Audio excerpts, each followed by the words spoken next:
The Paycheck Protection Program, also known as PPP, reopened its sign-up portal today, giving small businesses another chance now to get forgivable loans while they continue to navigate the pandemic.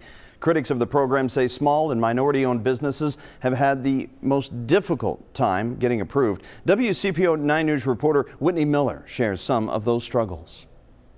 Many small and minority-owned businesses say they felt alienated by the government's Paycheck Protection Program, many saying that the application process is just too hard.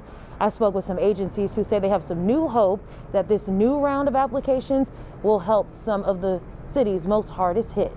Paws Cincy in Corryville is a small business that houses 4 different companies. Erica Gray owns one of them, selling fresh plants and sweet-smelling luxury District 78 candles. Our coconut and pineapple, it was our candle of the year. Gray says surviving the pandemic hasn't been easy, but she's managed to stay afloat with the help of the community. Our grand opening was on Valentine's Day, and then literally a month later we were shut down due to the pandemic. Faithful customers kept the lights on. Gray says she avoided the government's Paycheck Protection Program in earlier rounds because of all the red tape she heard about from her peers. A lot of other entrepreneurs, and we all kind of shared the same story. You know, not a lot of us were getting the funds, and even the ones that were, they were getting some of the smaller buckets.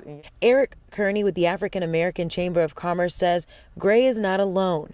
Many small businesses felt they didn't have good odds when applying for the program. 95% of Black-owned businesses have fewer than 10 employees. You're a sole proprietor, you don't have time to go out and find somebody to be a marketing executive. He says many of the chamber's members struggled with not having the right connections, such as with government-approved banks, accountants, and business lawyers that could help advocate for their company.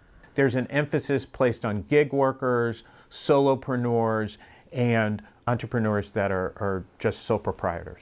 Kearney is optimistic this time around because he says really small businesses will benefit.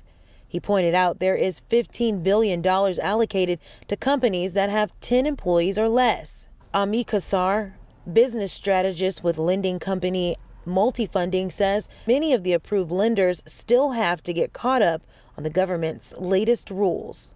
SBA portal is open to take applications, but that doesn't mean that different lenders are ready. So in reality, it will take probably 2 weeks before money really starts to flow and hit the street.